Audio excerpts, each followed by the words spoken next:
నమస్కారం, welcome to Amaravati news. ఈనాటి వార్తలు. రాజధాని పరిధి గ్రామాల్లో మౌలిక వసతులు కల్పించే పనులు ముమ్మరం చేస్తున్నట్లు మంత్రి నారాయణ తెలిపారు. 900 కోట్లతో అభివృద్ధి పనులు చేపట్టేందుకు డిపిఆర్ సిద్ధం చేస్తున్నట్లు చెప్పారు. ప్రభుత్వం ఇప్పటికే నిధులు విడుదల చేసిందని, వచ్చే నెలలో పనులు ప్రారంభిస్తామని అన్నారు. 6 నెలల్లో గ్రామాల్లోని పనులన్నీ పూర్తి చేస్తామని వివరించారు. సోమవారం వడ్డమానులోని రహదారి ప్రారంభించిన అనంతరం మీడియాతో మంత్రి మాట్లాడారు. రాజధానిని గుంటూరు, విజయవాడ సహా పలు ప్రాంతాలకు అనుసంధానించే రోడ్డు పనులు ముమ్మరం చేస్తున్నట్లు మంత్రి చెప్పారు. వెస్ట్ బైపాస్ త్వరలోనే ప్రారంభిస్తామని తెలిపారు. కరకట్టకు సమాంతరంగా సిఆర్డీఏ రోడ్డును మంగళగిరి రోడ్డుకు అనుసంధానిస్తామని, దేశానికి మాజీ ప్రధాని వాజ్పేయి చేసిన అపూర్వ సేవలను స్మరించుకుంటూ రాజధానిలో ఆయన విగ్రహాన్ని ఈ నెల 25న ఆవిష్కరిస్తామని చెప్పారు. నుంచి వడ్డమాన్ రావడానికి చాలా ఇబ్బందులు ఎదుర్కొంటున్న వడ్డమాన్ గ్రామస్తుల కోరిక మేరకు నారాయణ గారు ఈ రోడ్డు వీలున్నంత త్వరగా పూర్తి చేయాలని సంకల్పం చెప్పారు. వెంటనే ఈ కార్యక్రమం చేపట్టి రోడ్డుకి సౌకర్యం ఏర్పాటు చేసినందుకు వారికి ధన్యవాదాలు. ఈ తిల్లూరు నుంచి వండమానికి వచ్చే రోడ్డు చాలా భయంకరంగా ఉంది. వెంటనే దాన్ని చేయించమని శ్రావణ గారిని యాక్చువల్గా శాసనసభ్యుల్ని ఆ యొక్క విలేజ్లో అందరూ అడగటం జరిగింది. దాని మీద యాక్చువల్గా వెంటనే నేను అధికారులకు ఆదేశించాను దాన్ని ఎస్టిమేషన్ చేసి చేయమని. వాళ్ళు వెంటనే కేవలం ఒక వారంలో లాస్ట్ సండే దాన్ని టేకప్ చేశారు, అది కంప్లీట్ చేశారు. అంటే ఫ్యూచర్లో ఈ రోడ్డు ఏదైతే రోడ్డు ఉందో ఇవన్నీ మెయిన్ రోడ్ అవుతాయి. అంటే 165 అడుగుల వెడల్పులు, అదేవిధంగా 195 అడుగులు. ఎందుకంటే అమరావతి క్యాపిటల్ సిటీలో ఏదైతే ట్రంక్ రోడ్స్ ప్లాన్ చేసామో, అంటే ఒక విలేజ్ నుంచి ఇంకో విలేజ్ పోయన్నీ కూడా 165 అడుగులు కానీ లేదా 195 అడుగులు కానీ. ఇంటర్నేషనల్ స్పాట్ సిటీ యాక్చువల్గా డిజైన్కి కానీ, స్మార్ట్ ఇండస్ట్రీస్కి కానీ, ఎయిర్పోర్ట్ కానీ ఏదైతే ల్యాండ్ పూలింగ్ తీసుకున్నామో దాంట్లోనే యాక్చువల్గా ఈ రైల్వే ట్రాక్ కూడా వస్తుంది, ఇన్నర్ రింగ్ రోడ్డు వస్తుంది. అటు ఖచ్చితంగా వాళ్ళకి ఎటువంటి ఇబ్బంది లేకుండా రైతులు ఏదైతే కోరుకున్నారో దాన్ని ముఖ్యమంత్రి గారు చెప్పడం జరిగింది. ముఖ్యమంత్రి గారు కూడా ఫస్ట్ ప్రయారిటీ ల్యాండ్ పూలింగ్లో తీసుకోండి, ఎవరిని ఇవ్వకుంటే అది ల్యాండ్ ఎక్విజిషన్ తీసుకోమన్నారు. కాబట్టి రైతు సోదరులందరూ చెప్తున్నా ఎవరిని కూడా ఇబ్బంది పెట్టు. 29 గ్రామాల్లో ఏదైతే మౌతిక వస్తువులు దాదాపు 900 కోట్లతో డిపిఆర్లు తయారు చేశారు. కొన్ని జరుగుతూ ఉన్నాయి, కొన్ని అయినాయి. అవన్నీ కూడా శాసనసభ్యులు శ్రావణ గారికి చూపించుకున్నాం. వారు మళ్ళా లోకల్ గ్రామాల్లో రైతులతో కూర్చొని డిస్కస్ చేసి ఏదైనా యాడ్ చేయాల్సి ఉంటే చెప్తే దాన్ని కూడా యాడ్ చేసి ముందు ఏదైనప్పటికీ వచ్చే నెలలో జనవరి నెలలో 29 గ్రామాల్లో ఆ యొక్క ఇన్ఫ్రాస్ట్రక్చర్ స్టార్ట్ అవుతుంది. 6 నెలల్లో పూర్తి చేస్తాం. జూన్ ఎండింగ్ కల్లా 29 గ్రామాల్లో రోడ్లు కానీ, అండర్ గ్రౌండ్ డ్రైనేజ్, 2 పక్కల స్టామ్ వాటర్, లైట్స్, వాటర్ ఫెసిలిటీని జూన్ ఎండింగ్ లో ఖచ్చితంగా 29 గ్రామాలకు ఇవ్వడం జరుగుతుంది. భీమవరం అంటే పల్లెటూరి ఆప్యాయత ఉన్న పట్టణమని కేంద్ర మంత్రి రామ్మోహన్ నాయుడు అన్నారు. ఈ రోజు సాయంత్రం ఉండి బైపాస్ రోడ్డు వద్ద మాజీ ప్రధాని అటల్ బిహారీ వాజ్పేయి విగ్రహానికి కేంద్ర మంత్రి ఆవిష్కరించారు. ఈ సందర్భంగా కేంద్ర మంత్రి మాట్లాడుతూ వాజ్పేయి విగ్రహం ఆవిష్కరణ తన పూర్వజన్మ సుకృతమని అన్నారు. ఏ దేశానికి వెళ్లినా తాము భారతదేశం నుండి వచ్చామంటే సెల్యూట్ చేసే పరిస్థితి ఉందన్నారు. నేటి యువతరం వాజ్పేయి గురించి తెలుసుకోవాల్సిన అవసరం ఉందని తెలిపారు. ఏర్పాటు చేస్తే వాజ్పేయి గారికి నాకు ఉన్నటువంటి సంబంధం, ఎర్రన్నాయుడు గారి త్రూ వచ్చినటువంటి ఆ సంబంధం కానీ, అలాగే వాజ్పేయి గారిని ఒక యువ నాయకుడిగా స్ఫూర్తిగా తీసుకొని పనిచేసేటటువంటి విధానంలో నేను ఆ కార్యక్రమానికి అటెండ్ అవ్వలేకపోతున్నాను. ఎక్కడో మనసులో కొంత బాధ ఉండేది. 19వ తేదీన రాష్ట్ర ముఖ్యమంత్రి వర్యులు ఢిల్లీ వచ్చారు. అలాగే పార్లమెంటు ఒక పక్కన జరుగుతుంది. అలాంటి సందర్భంలో నేను వెళ్ళలేకపోయానని చెప్తే మాధవ్ గారు కూడా ఢిల్లీ వచ్చిన తర్వాత ఏ బెంగా లేదు, మీరు ఎక్కడికి రాష్ట్రంలో వచ్చినా సరే బ్రహ్మాండంగా జరిపించే బాధ్యత మేము తీసుకుంటామని భీమవరంకి ఆయన మళ్ళీ శ్రీనివాస్ వర్మ గారు ఆహ్వానించిన తర్వాత మళ్ళీ ఆనందంగా మీ అందరిలో పాల్గొనడానికి ఈరోజు ప్రత్యేకంగా ఢిల్లీ నుంచి వచ్చి మళ్ళీ ఇక్కడ నుంచి మళ్ళీ ఢిల్లీ వెళ్తున్నాను. అటువంటి ఈ భీమవరంలో అటల్ బిహారీ వాజ్పేయి గారి తాలూకా కార్యక్రమంలో ఇప్పుడే మనం సభలో మాట్లాడినటువంటి వ్యక్తులందరినీ కూడా చూసాం. ఒక్కొక్కరు కూడా ఆయన తాలూకా జీవిత చరిత్రని ఒక హిస్టరీలో భాగంలో ఒక పాఠంలో మన అందరి ముందు చెప్పారు. ఎంత స్ఫూర్తిదాయకంగా వాళ్ళ తాలూకా కార్యక్రమాలు, వాజ్పేయి గారి తాలూకా కార్యక్రమాలు చెప్పారు. ప్రతి ఒక్కరూ ఈరోజు రాజకీయాలతో సంబంధాలు ఉన్న వాళ్ళం, రాజకీయ నాయకులుగా ఎదగాలనుకునే వాళ్ళం, ప్రజాస్వామ్యానికి బాధ్యులుగా ఉన్న వాళ్ళం, ప్రజాస్వామ్యాన్ని కాపాడుకొని ప్రజలకి మేలు చేయాలని కనక్షణం కూడా కృషి చేస్తున్నటువంటి వాళ్ళం. మన అందరికీ కూడా నిత్య స్ఫూర్తి ప్రదాత అటల్ బిహారీ వాజ్పేయి గారు అనేది మరొకసారి తెలియజేసుకుంటున్నాను. ఈరోజు మన భారత ప్రధానమంత్రి నరేంద్ర మోదీ గారి తాలూకా ఆధ్వర్యంలో భారతదేశం ప్రపంచంలోనే ఒక ఉన్నతమైనటువంటి దేశంగా ఈరోజు కీర్తించబడుతుంది. ఏ దేశాలకు వెళ్ళినా సరే ప్రతి ఒక్కరు కూడా మేము భారతదేశం నుంచి వచ్చామనంటే తలెత్తుకొని సెల్యూట్ చేసేటటువంటి పరిస్థితి ఈరోజు మన దేశానికి వచ్చిందనంటే దానికి కారణం నరేంద్ర మోదీ గారు అనేది కూడా తెలియజేస్తున్నాను. అయితే అది గత 11 సంవత్సరాలు నరేంద్ర మోదీ గారు చేసినటువంటి కృషి ఎంత ఉన్నా సరే ఆ రోజు విత్తనం, ఆ రోజు ఆ పునాది వేసినటువంటి నాయకుడు మహానుభావుడు అటల్ బిహారీ వాజ్పేయి గారు అనేది మనం అందరం గుర్తు చేసుకోవాలి. ఆయన కేవలం రాజకీయాల్లోనే నాయకుడు కాదు, ఒక రాజనీతిజ్ఞుడు. రాజకీయాలనంటే కేవలం అధికారం సంపాదించుకోవడం కాదు, ప్రజాస్వామ్యాన్ని కాపాడాలి, ప్రజలకి నిరంతరం కూడా సేవ చేయాలి, అది రాజకీయాలకు అసలైనటువంటి అర్థమని భారతదేశంలో రాజకీయాలకు ఒక సరికొత్త అధ్యాయం మొదలుపెట్టినటువంటి నాయకుడు. మొట్టమొదట కాంగ్రెస్ ఏతర ప్రధానమంత్రిగా ఉండి 5 సంవత్సరాలు కూడా పూర్తి చేసుకున్నటువంటి అందరూ మెచ్చినటువంటి నాయకుడు కూడా అటల్ బిహారీ వాజ్పేయి గారిని తెలియజేస్తున్నాను. దానికి ముందు కాంగ్రెస్ ప్రధానమంత్రులే 1-2 సార్లు కొన్ని ప్రయోగాలు చేసి అలయన్స్లు చేసినా 1-2 సంవత్సరాలకి మించి ఎక్కడ. మాజీ సీఎం పుట్టినరోజు సందర్భంగా రెచ్చగొట్టే వ్యాఖ్యలతో ఫ్లెక్సీలు ఏర్పాటు చేయడంపై హోంమంత్రి వంగలపూడి అనిత స్పందిస్తూ వైసీపీపై తీవ్ర స్థాయిలో విరుచుకుపడ్డారు. సోమవారం నాడు మీడియాతో మాట్లాడుతూ వైసీపీ బాధ్యతారహితంగా ప్రతిపక్షంగా తయారైందని వ్యాఖ్యలు చేశారు. చిన్న పిల్లలతో రప్పారప్ప అంటూ ఫ్లెక్సీలు పెట్టిస్తున్నారని మండిపడ్డారు. మేక తలలు నరికి రక్తాభిషేకాలు చేస్తూ నేర ప్రవర్తనని పెంపొందిస్తున్నారని ఆగ్రహం వ్యక్తం చేశారు. లా అండ్ ఆర్డర్ కాపాడడం పోలీసులకు ఒక ఎత్తైతే రౌడీ ముక్కలను కంట్రోల్ చేయడం సవాలుగా మారిందని అన్నారు. ఈ సమాధానం నేను చెప్పక్కర్లేదండి, ఆల్రెడీ ప్రజలు చెప్పిన సమాధానం చాలా ఎక్కువగా ఉంది. కాకపోతే ఈ రోజు పరిస్థితులు ఎలా ఉన్నాయంటే ఒక బాధ్యతారహితమైన ప్రతిపక్ష పార్టీగా తయారైంది. నిన్న మొన్న కూడా చూస్తే ఎవడో ఫ్లెక్సీ పెడతాడు, రపారపా నరుగుతామని చెప్పి అది రకంగా.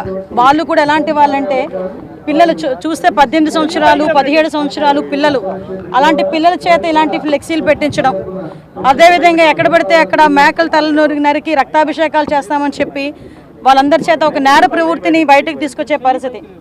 ఈరోజు పోలీసింగ్ పరిస్థితి ఎలా ఉంది, పోలీస్ పరిస్థితి ఎలా ఉందంటే ఒక పక్క లా అండ్ ఆర్డర్ని మేము ఎంత పర్ఫెక్ట్గా ముందుకు తీసుకెళ్ళడం ఒక ఎత్తు అయితే, ఇలాంటి రౌడీ మూకల్ని అరికట్టాలి అన్న దృక్పథం కూడా మాకు కూడా ఎక్కువగా ఉంది. ఎందుకంటే చిన్న చిన్న పిల్లల్ని కూడా ప్రేరేపించి ఈరోజు అటువంటి నేరాలకు ముందుకు తీసుకెళ్లే పరిస్థితిలో జగన్మోహన్ రెడ్డి ఉండి, ఆ జగన్మోహన్ రెడ్డి తిరిగి వాళ్ళ పీపీపీ విధానంలో వచ్చిన వాళ్ళు అరెస్ట్ చేస్తామని మాట్లాడుతూ ఉంటే నిజంగా ప్రజలే ఈరోజు నవ్వుకునే పరిస్థితులు ఉన్నాయి. వీళ్ళకి సమాధానం ఆల్రెడీ లాస్ట్ ఎలక్షన్స్లో చెప్పారు, వచ్చే ఎలక్షన్స్లో కూడా డెఫినెట్గా చెప్తారు. ఎవరు చెప్పారండి? వైసీపీ నేత అంతకన్నా మంచి మాటలు ఏమైనా మాట్లాడతారా? మేము క్రైమ్ రిపోర్ట్ చూపిస్తున్నాము, మేము లెక్కలతో సైతం చూపిస్తున్నాము. ఈరోజు గాంజాకి ఇంతకుముందు హబ్లా తయారైన ఆంధ్రప్రదేశ్ని ఈరోజు గాంజా రహిత ఆంధ్రప్రదేశ్గా మార్చడానికి ఈగల్ని ఏర్పాటు చేసుకుని ఎఫెక్టివ్ వేలో ముందుకెళ్లే పరిస్థితి. ఇంతకుముందు లాస్ట్ 5 సంవత్సరాల్లో గాంజా వద్దును ఒక వ్యతిరేకంగా ఒక చిన్న అవేర్నెస్ ప్రోగ్రామ్కి ఎప్పుడైనా ఒక ముఖ్యమంత్రి అటెండ్ అయ్యాడా? అప్పుడు జగన్మోహన్ రెడ్డి అటెండ్ అయ్యాడా? కనీసం మంత్రులు ఎవరైనా అటెండ్ అయ్యారా? కనీసం ఈరోజు కొన్ని వేల అవేర్నెస్ ప్రోగ్రామ్స్ ఏర్పాటు చేయడమే కాదు, ఈరోజు గాంజా కల్టివేషన్ ఆంధ్రప్రదేశ్లో జీరోని చేసిన పరిస్థితి కూడా కనిపిస్తూ ఉంది. ఎక్కడైనా ట్రాన్స్పోర్టేషన్లో కూడా గాంజా ఎక్కడైనా కనిపిస్తే కనుక ఇమీడియట్గా పట్టుకుని వాళ్ళ మీద ఎన్డీపీఎస్ యాక్ట్ ప్రకారం వాళ్ళందరినీ కూడా అరెస్టులు చేయడం జరుగుతుంది. ఎక్కడిదక్కడ మేము కట్టుదిట్టంగా మేము క్లియర్గా కట్టుదిట్టమైన చర్యలు తీసుకుంటున్నాం. గాంజా విషయంలో కూడా ఎవరిని ఉపేక్షించే పరిస్థితి లేదు. ఆఖరికి మీ అందరికీ తెలుసు, రౌడీ మూకల తాలూకు ఆటలు కూడా కట్టించే పరిస్థితులు ఈరోజు మా యంత్రాంగం అంతా పనిచేస్తుంది. అలా కాదండి, మీరు మాట్లాడితే రెడ్ బుక్ అంటారు. మేము ఇప్పుడు వరకు తీసుకొచ్చిన ఉద్యోగాల గురించి మీరు మాట్లాడండి. నేనేమంటానంటే మీరు కూడా ఒక బాధ్యతాయుతమైన పొజిషన్లో ఉన్నారు. మాట్లాడితే వాళ్ళు ఎవరు ప్రతిపక్షాల వాళ్ళు ఎవరో మాట్లాడే పరిస్థితులు కాదు. ఈరోజు మేము నిజంగా ఎవరైతే ప్రజలకు అన్యాయం చేశారో, ఎవరైతే ప్రజలకి ఇబ్బందులు పెట్టారో వాళ్ళని కూడా మేము న్యాయబద్ధంగానే మేము వాళ్ళ మీద చర్యలు తీసుకుంటున్నాం తప్పించి ఎక్కడ కూడా కక్షలు కార్పణ్యాలు మేము పెట్టుకోలేదు. వాళ్ళు పెట్టుకున్నట్టే కక్షలు తెలుగు చిత్ర పరిశ్రమ మధ్య సంబంధాలను మరింత బలోపేతం చేసే దిశగా అడుగులు పడుతున్నాయి. టాలీవుడ్ ని పీడిస్తున్న దీర్ఘకాలిక సమస్య పరిష్కరించడానికి ఏపీ కూటమి ప్రభుత్వం సిద్ధమైంది. దీనిలో భాగంగా త్వరలోనే రాష్ట్ర ప్రభుత్వం సినీ ప్రముఖులతో ఒక కీలక సమావేశాన్ని నిర్వహిస్తుందని తెలుస్తుంది. ఈ ప్రక్రియ నేరుగా కాకుండా ఒక పక్క ప్రణాళికతో సాగనుంది. మంత్రి కద్దుల దుర్గేష్ వెల్లడించిన వివరాల ప్రకారం ఈ కీలక ప్రక్రియ 2 దశల్లో జరగనుంది. తొలుత సినిమాటోగ్రఫీ, హోంశాఖ ఉన్నతాధికారుల ఆధ్వర్యంలో ఒక అంతర్గత సమావేశం జరగనుంది. చిత్ర పరిశ్రమ ఎదుర్కొంటున్న సాంకేతిక పరిపాలన పరమైన చిక్కులను ఈ సమావేశంలో అధికారులు క్షుణ్ణంగా చర్చిస్తారు. ఒక మీటింగ్ పెడుతున్నామండి. దానికి సంబంధించి విధి విధానాలు ఎలా ఉండాలి, లేకపోతే ఈ కొత్త సినిమాలు రిలీజ్ అయినప్పుడు ఏ రకమైన ఆలోచన చేయాలి మనం, తర్వాత వాళ్ళ ఇబ్బందుల్ని ఎలా తొలగించాలనేటువంటి దాని మీద 2-3 రోజుల్లో ఒక మీటింగ్ జరుగుద్ది. అమాంగ్ అఫీషియల్స్ అందరూ, హోమ్ డిపార్ట్మెంటు, సినిమాటోగ్రఫీ డిపార్ట్మెంట్ అన్ని కలిసి. వాటి తర్వాత అది మీకు నేను తెలియజేస్తాను. నంది అవార్డులు కూడా చాలా సీరియస్గా ముఖ్యమంత్రి గారు కూడా వెంటనే జరగాలి. 2 జరగాలి. ఒకటి నంది అవార్డులు జరగాలి, ఇంకొకటేమో నంది నాటకోత్సవం కూడా జరగాలి. ఈ రెండు నాటకాన్ని సినిమాని సమానంగా తీసుకోవాలన్న ఆలోచనతోటి ఉగాదికి ఇవన్నీ నంది పురస్కారాలు అదేవిధంగా నంది నాటకోత్సవాలు కూడా ఉగాదికి చేయాలనేది ఒక ఆలోచన ముఖ్యమంత్రి గారు దృష్టిలో పెట్టాం. వారు కూడా దీనికి సుముఖంగానే ఉన్నారు. త్వరలోనే అవన్నీ ఫైనలైజ్ చేసి గతంలో ఏవైతే మనం అనౌన్స్ చేశామో వాటిని ఇప్పుడు కొత్తగా ఈ ప్రభుత్వం వచ్చిందో చేయాల్సినవి వీటన్నిటిని కూడా మనం సమన్వయపరుచుకుని చేయాలి. ఎందుకంటే వాళ్ళు 5 సంవత్సరాలు దాన్ని ఎత్తలేదు, మొత్తానికి దాన్ని వదిలేశారు. అవి మనం ఫ్రెష్గా స్టార్ట్ చేయాలి కాబట్టి ఎలా చేయాలి, ఎప్పటి నుంచి చేయాలి అనేటువంటి దాన్ని ఒకటి ప్లాన్ చేస్తున్నాం. తొందరలోనే మీకు తెలియదు. అంటే మనం ఇది ఇప్పటికే మన దగ్గర ఒక పాలసీ తీసుకున్నాం. ముందు మన ఒక జీవో కూడా ఉంది.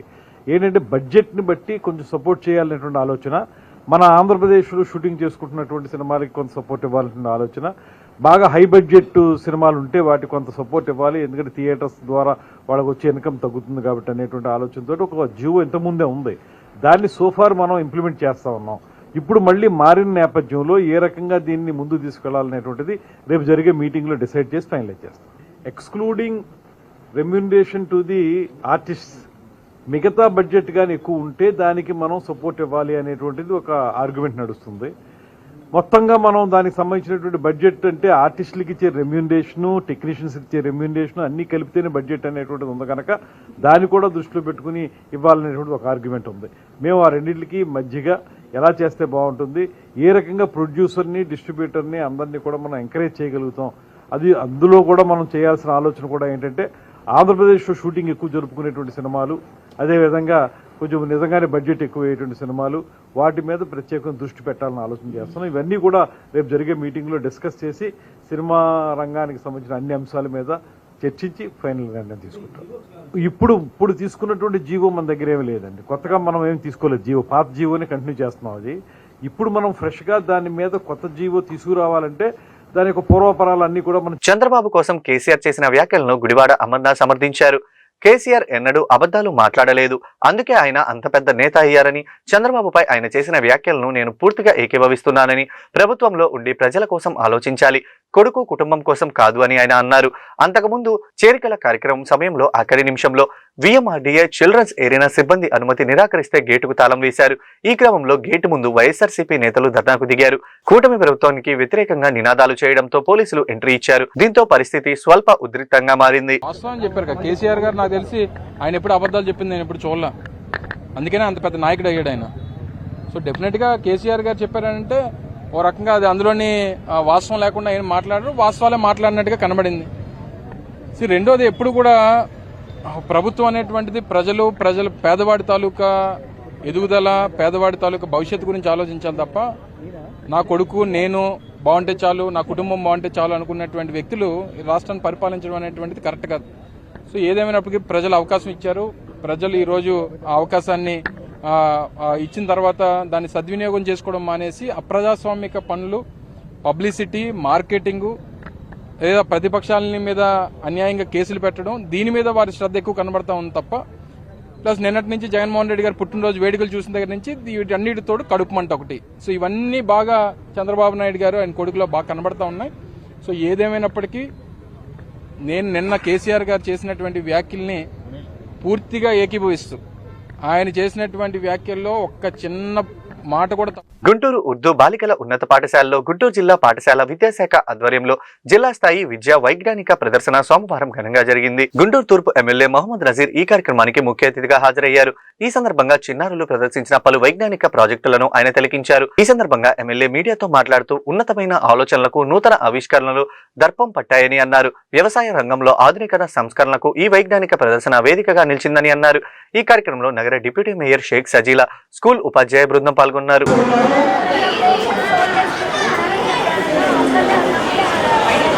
ఆత్మనిర్భర్ భారత్ అనే నినాదంతో గౌరవ ప్రధానమంత్రి గారు తీసుకొచ్చినటువంటి ఏంటంటే భారతదేశంలో ఉన్నటువంటి వాడేటువంటి ప్రతి ఒక్క వస్తువు కూడా భారతదేశంలో తయారు చేసుకోవాలనేటువంటి ఆలోచనతో, ముఖ్యంగా ఈరోజు సైన్స్ అండ్ టెక్నాలజీ ఏ విధంగా అభివృద్ధి చెందుతుందో మనందరికీ కూడా తెలుసు.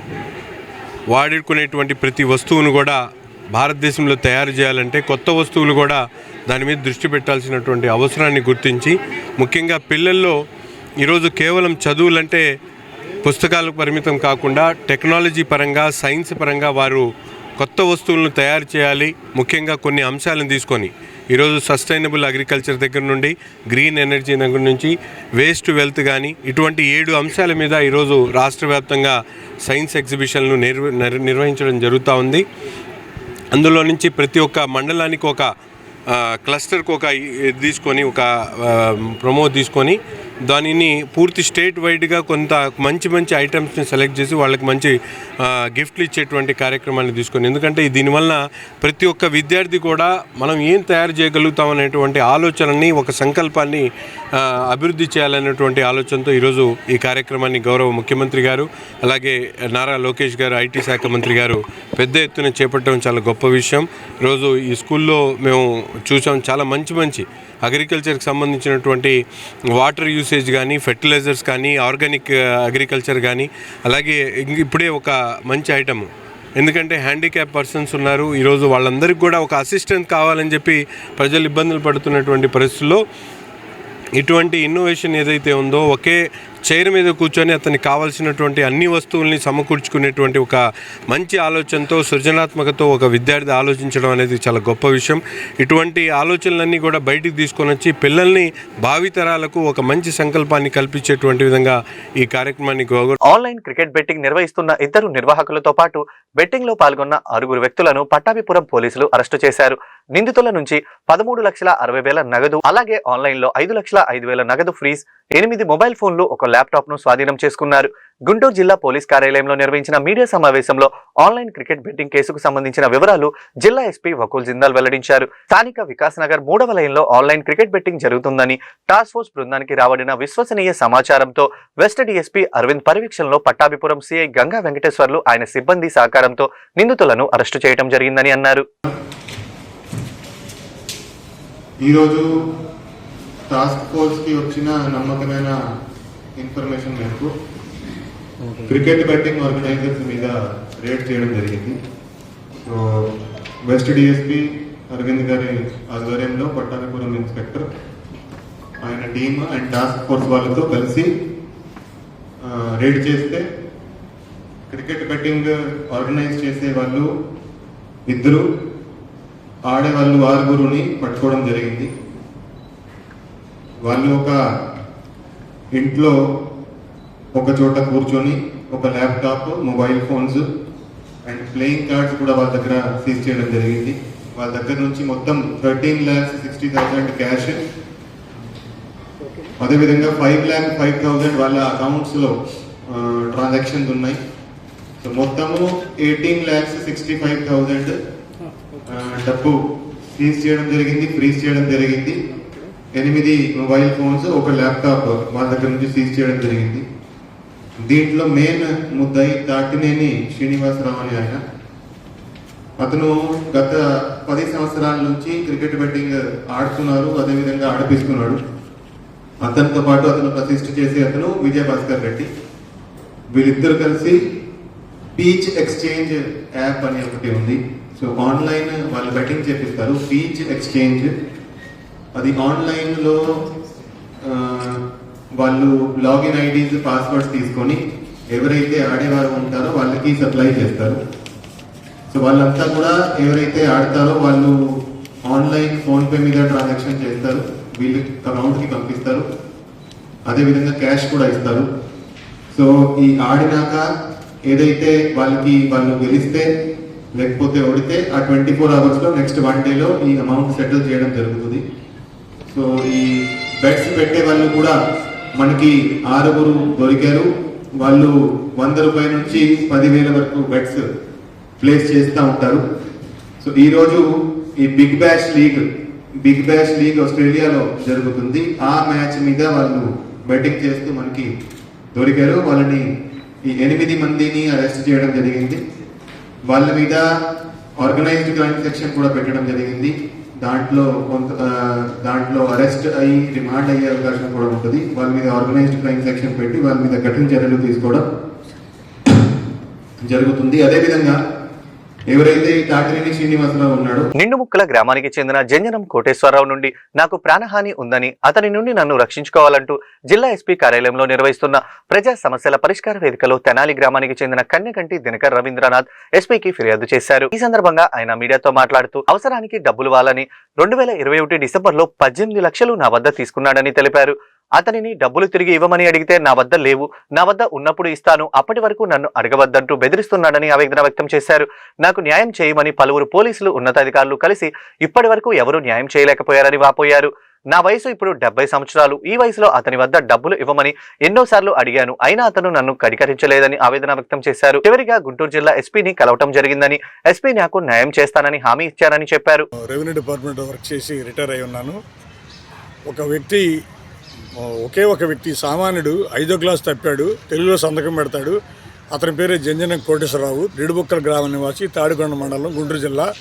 ఇతను ఎన్ని పాఠశాలలో రావణాసురుడు 10 తలకాయలాగా 100 తలకాయలాగా అనేక రకాలుగా చీటర్గా ఉండి సామాన్యుల్ని మోసం చేస్తూ 5 కోట్ల రూపాయల దాకా ఇప్పుడు జనం దగ్గర ఆడు బాధితులు 10-15 మంది బాధితుల దగ్గర ముడికని తీసుకొని తిప్పుతూ, అదేమంటే వ్యవస్థలు ఏం చేయలేవు, పోలీసులు సివిల్ కేసు కాబట్టి ఏం చేయరు అనే ధైర్యంతో, రాజకీయ నాయకులు ఏం చేయరనే ధైర్యంతో ఆ డబ్బుల్లో నుంచి కొద్దిగా వాడుతూ పెట్టాల్సిన ఖర్చు పెడుతూ విపరీతంగా రాజకీయ ప్రచారం చేసుకుంటూ రాజకీయ పార్టీ స్థాపించానని చెప్పేసి ఏఆర్ఎస్ అనే పార్టీ పెట్టి ఆంధ్ర రాష్ట్ర సమితి అని తెలంగాణ టీఆర్ఎస్ని కాపీ కొట్టి మంగళగిరిలో లోకేష్ బాబు గారి మీద లాస్ట్ ఇయర్ పోటీ చేసి ఘోరంగా ఓడిపోయి డిపాజిట్లు కూడా తెచ్చుకోకుండా, అతని ఉద్దేశం ఏంటంటే కనీసం ఎలక్షన్ చివరిలో జగన్ గారికో చంద్రబాబు గారికో పార్టీ నమ్ముకుందాం అనుకున్నాడు. ఎవరో అతను వెంక చూడలేదు, ఇడిగా పలుకుబడి లేదని చెప్పేసి ఇప్పుడు ఆ రకంగా ఓడిపోయిన తర్వాత అతని ఇంటి ముందు కూర్చొని నిడుముక్కల్లో ఓల్డేజ్ పెన్షనర్స్ని, వృద్ధ లేడీస్ని, జెంట్స్ని పోగు చేసి రోజు 200 రూపాయలు ఇచ్చి మధ్యాహ్నం భోజనం పెట్టి రిలే నిరాహార దీక్షను పెడుతూ చంద్రబాబు నాయుడు గారు మోసం చేస్తున్నాడు. మీరు భూములు ఇవ్వద్దు, 2 పెడతా, ఆయన రాజధాని కట్టడు, ఇస్తే 1 కోటి రూపాయలు అడగండి, తర్వాత ఎట్టబోతే మనకెందుకు, రైతు కూలీలు ఇంత అడగండి, రైతులు ఇంత అడగండి అని చెప్పేసి ఒక రేట్లు పెట్టి రైతులందరినీ పిలిచి రెచ్చగొడుతున్నాడు. ఇతనికి రావట్లేదు కాబట్టి సరిపోతుంది, అతను వచ్చేటడితే పబ్లిక్ రైతులు వచ్చేటడితే ఇతను మంచోడని. పరిస్థితి ఏమిటి, రాష్ట్రానికి రాజధాని లేకుండా ఉంటే ప్రజలు ఏమవ్వాలి, ప్రస్తుత కూటమి గవర్నమెంట్ ఏమవ్వాలి, వాళ్ళు పట్టించుకోక, ఎవరు పట్టించుకోక, ఇంటెలిజెన్స్ డిపార్ట్మెంట్ కూడా పట్టించుకోకపోతే ఏంటి పరిస్థితి? నాకు వ్యక్తిగతంగా నాకు 6 లక్షల దాకా బాకీ ఉన్నాడు. అందుకని చెప్పేసి నేను కూడా ఇతని దుశ్చర్యలను ఖండిస్తూ అతని ఇంటి ముందు టెంట్ వేశాను. ఈ నెల 9వ తారీఖున 10వ తారీఖు టెంట్ వేసిన తర్వాత నేను పోలీస్ డిపార్ట్మెంట్ కూడా గట్టిగా అడిగితే అప్పుడు వాటి టెంటు మా టెంటు పీకారు. మాదెందుకు పీకారండి, మాది ప్రజాస్వామ్యబద్ధంగా మేము వేసాం కదా అంటే సమన్యాయం అన్నారు. అది కూడా తగదు, మేము టెంట్ వేసి ఇంటి ముందు దీక్ష చేస్తాము, మాకు రావాల్సిన డబ్బుల కోసం మేము పోరాడతాము, ప్రభుత్వం కూడా మాకు అండగా ఉండాలి. నేను ఈరోజు ఎస్పీ గారిని కలిసి ఇతని యొక్క కేసులు పలు పాఠశాలలో ఉన్నాయి, ఇతని యొక్క విషయాలు ఇటు గవర్నమెంట్ మీద. పొన్నూరు పట్టణ సిఐ వీరనాయక్ సివిల్ పంచాయతీలు పోలీస్ స్టేషన్ లో చేస్తున్నారని బాధిత కూనపరెడ్డి వెంకటేష్ ఎస్పీ గ్రీవెన్స్ లో ఫిర్యాదు చేశారు. బాధితుడు వెంకటేష్ మాట్లాడుతూ తన తండ్రి శ్రీనివాసరావు చనిపోయి 2.5 సంవత్సరాలైందని చెప్పారు. తన తండ్రి శ్రీనివాసరావు 13 మందికి అప్పున్నారని సిఐ వీరనాయక్ పోలీస్ స్టేషన్ కు పిలిపించి సెటిల్మెంట్ చేసుకోవాలని బెదిరిస్తున్నాడని చెప్పారు. గత వారంలో తనకు పోలీస్ స్టేషన్ కు పిలిచి తెల్ల కాగితాలు, ప్రామిసరీ నోట్, జ్యుడిషనల్ స్టాంపుపై సంతకాలు పెట్టించుకున్నారని ఆందోళన వ్యక్తం చేశారు. పోలీసులు తనను బెదిరించి తన ఇంటి తాళాలు వేసి సిఐ తాళాలు తీసుకుని వెళ్లారని చెప్పారు. అయితే గతంలో తన తండ్రి రైతుల దగ్గర అప్పులు చేశారని, కొంతమంది సిఐ దగ్గరికి వచ్చారని సిఐ తనకు చెప్పారని తెలిపారు. గత 2.5 సంవత్సరాలుగా తన దగ్గర ఎవరు వచ్చినా తన తండ్రి అప్పు ఉన్నట్లు చెప్పలేదని అన్నారు. తన తండ్రి అప్పు చేసినట్లు ఇప్పుడు తెరపైకి తీసుకురావడం సిఐ సహకరించడంపై అనుమానం వ్యక్తం చేశారు. నాకు, నా కుటుంబానికి న్యాయం చేసి నా ఇంటి తాళం ఇప్పించి నా ఇంట్లో మా కుటుంబం ఉండే విధంగా చేయాలని ఎస్పీని కోరామని తెలిపారు. నా పేరు వెంకటేష్ అండి, మా నాన్న పేరు శ్రీనివాసరావు అండి, మాది గుంటూరు జిల్లా పొన్నూరు మండలం పొన్నూరు అండి. మా నాన్నగారు 2.5 సంవత్సరం క్రితం చనిపోయారండి. వ్యవసాయం కలిసి రానందు వల్ల చనిపోయారండి. ఈ గత వారం రోజుల క్రితం నుంచి పొన్నూరు పట్టణ సిఐ వీరనాయక్ గారు స్టేషన్ గారు పిలిపించి నేను అప్పుడు ఉన్న సంగతి మాకు తెలియదండి, మా నాన్నగారు చేసిన సంగతి నాకు తెలియదు. ఆ డబ్బుల మూలంగా నువ్వు ప్రామిసరీ నోట్లు, చెక్కులు, 100 రూపాయలు రెవెన్యూ స్టాంపుల మీద సంతకం పెట్టాను, నన్ను ఒత్తిడి చేస్తున్నారు. ఇందుకు కానీ మళ్ళీ నువ్వు ఇల్లు ఖాళీ చేసి వెళ్ళిపోవాలని చెప్పి ఇల్లు ఖాళీ చేసిన తాళం కూడా ఆయన హ్యాండ్ ఓవర్లో పెట్టుకున్నాడండి. నేను ఇవాళ మా పిల్లలు, నేను, మా అమ్మ అందరం రోడ్డున పడ్డామండి. అని నాకు ఏం చేయాలో నాకు అర్థం కాక గుంటూరు ఎస్పీ ఆఫీస్ గారికి వచ్చి నా వినతి పత్రం అప్లై చేసుకొని నాకు ఆయన అందజేసుకున్నానండి. Promise note రాయించుకున్నానండి.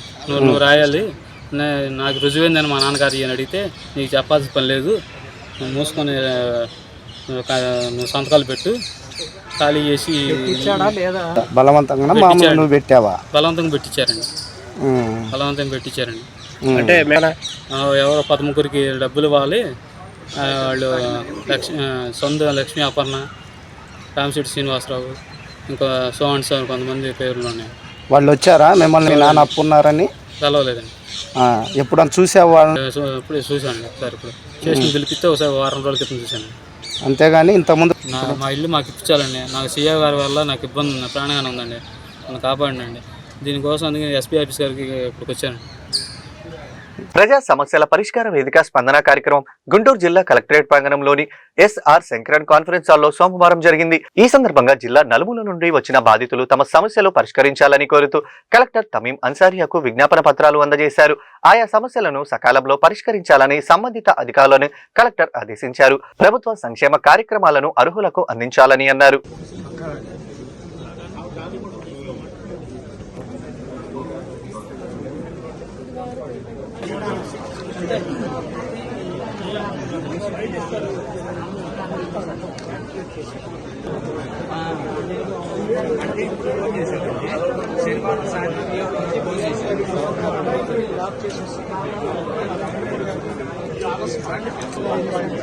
విద్యార్థుల్లో శాస్త్రీయ దృక్పథం అవసరమని అలవరుచుకోవాలని జిల్లా కలెక్టర్ ఏ తమీం అన్సారియా అన్నారు. ప్రభుత్వ బాలుర ఉర్దూ పాఠశాలలో విద్యాశాఖ నిర్వహించిన విద్యా వైజ్ఞానిక ప్రదర్శన ముగింపు కార్యక్రమంలో సోమవారం జిల్లా కలెక్టర్ పాల్గొన్నారు. ఈ సందర్భంగా జిల్లా కలెక్టర్ మాట్లాడుతూ విద్యార్థుల్లో సృజనాత్మకత, సైన్స్ మీద ఆసక్తి పెరుగుటకు సైన్స్ ఫెయిర్లు ఉపయోగపడతాయని అన్నారు. ఒక అంశం పట్ల స్పష్టమైన నిర్ధారణ అవసరమని, అందుకు శాస్త్రీయ దృక్పథం తోడవుతుందని చెప్పారు.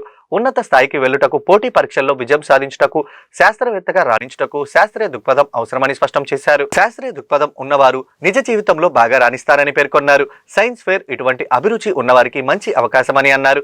ఉపాధ్యాయులు బాగా ప్రోత్సహిస్తున్నారని అభినందించారు. మీ పిల్లల గెలుపు మీకు ఎంతో సంతోషం కలిగిస్తుందని, ఇదే ప్రోత్సాహం స్ఫూర్తి కలిగిస్తూ విద్యార్థులకు భవిష్యత్తుకు గట్టి పునాదులు వేసుకోవాలని కోరారు. విద్యారంగంలో ప్రభుత్వం మంచి సంస్కరణలు తీసుకువస్తుందని తెలిపారు. ప్రభుత్వ పాఠశాలలు ప్రైవేట్ పాఠశాలల కంటే బాగా ఉన్నాయని అన్నారు.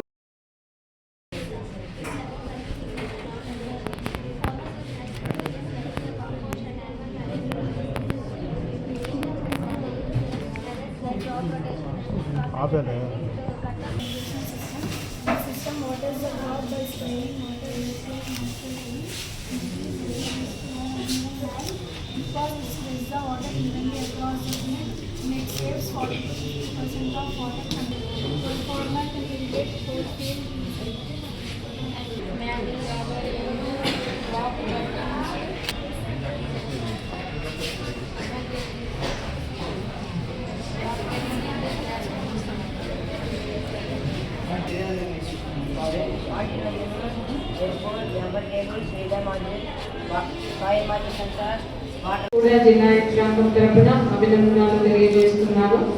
అదేవిధంగా ఈరోజు ఇక్కడ ఇప్పుడు cultural activities, cultural dance performance చేసిన స్టూడెంట్స్ అందరికీ కూడా అభినందనలు తెలియజేస్తున్నాను. చక్కటి పర్ఫార్మెన్స్ చేశారు మీరు అందరూ కూడా. అదేవిధంగా స్పోర్ట్స్లో విన్ చేసిన అందరు స్టూడెంట్స్ కూడా congratulations, all the very best.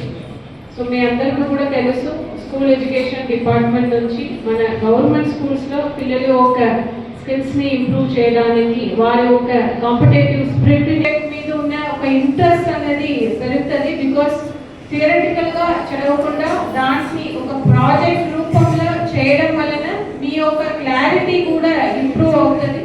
అదేవిధంగా మీరు డిగ్రీ చేసుకున్నప్పుడు కూడా నెక్స్ట్ ఇయర్లో రావడానికి మీకు ఈ సైంటిఫిక్ కాన్సెప్ట్స్ అనేది చాలా చాలా ఇంపార్టెంట్. ప్రతి ఒక్కరికి కూడా మన డే టు డే లైఫ్లో ఉన్న డిఫరెంట్ అంశాలని అండర్స్టాండ్ చేసుకోవడానికి ఈ సైంటిఫిక్ టెంపర్ అనేది చాలా చాలా ఇంపార్టెంట్.